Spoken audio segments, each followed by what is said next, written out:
రుజువు లేదని ఆయన పలానా పోలీస్ వ్యక్తులు పలానా రోజున ఇన్ని గంటలకి నేను అటాక్ తీసుకొని వీళ్ళలో తాండేయ వాళ్ళతో వీళ్ళని అర్థమయ్యేటువంటి ఒక ఆలోచనతో ఎలా పడినప్పటికీ ఆయన నేడు అల్లూరు సీతారామరాజు 129వ జయంతి సందర్భంగా తెలుగు శక్తి కేడీపేటలో ఆయన సమాధి దగ్గర ఘననివాళులు అర్పించాం.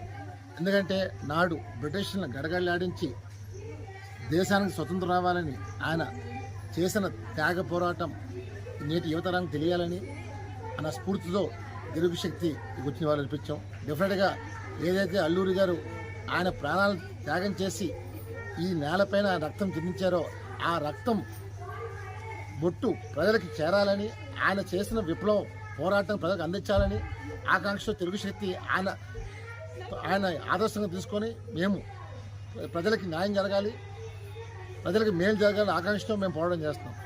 మా ముఖ్య స్ఫూర్తి ఎందుకంటే నేటి రాజకీయాల్లో ప్రజలకి మంచి జరగాలి, మేలు చేయాలి అనే ఆదర్శంతో ఎన్టీ రామారావు గారు స్ఫూర్తితో తెలుగు శక్తి ముందుకు వెళ్ళబోతుంది. డెఫినెట్గా ప్రజల్లో చైతన్యం రావాలి, ప్రజలకు కదలాలి, యువత మేలుకోవాలి, బాధ్యత గుర్తించాలి, రాష్ట్ర భవిష్యత్తు మార్చాలనేది తెలుగు శక్తి ఆకాంక్ష.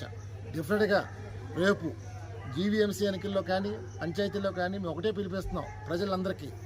అల్లూరి గారు చేసిన త్యాగ ఫలాలు అందాలి అనుకుంటే మన కోసం శ్రమించే వ్యక్తిని ఎన్నుకోసం బాధ్యత ప్రజలపై ఉంది. డెఫినెట్గా ప్రజలు ఆకాంక్ష నిలబెట్టేవాళ్ళు ఒక అన్నగా, తమ్ముడుగా, కొడుకుగా, మనవడుగా, మీ వాడిగా, మీ ఇంటి బిడ్డగా ఉండే వ్యక్తిని మీరు ఎన్నుకోవాల్సిన బాధ్యత మీపై మనం చేస్తాను. డెఫినెట్గా అల్లూరి చేసిన త్యాగాలకి మనం నిజమైన నివాళి అర్పించాలని చెప్పి నేను ఆంధ్ర రాష్ట్ర ప్రజలకి పిలిపిస్తున్నాను. డెఫినెట్గా అల్లూరి గారు చేసిన త్యాగం నేటికి మరవలేదు, భావి తరాలకి తెలియాలి.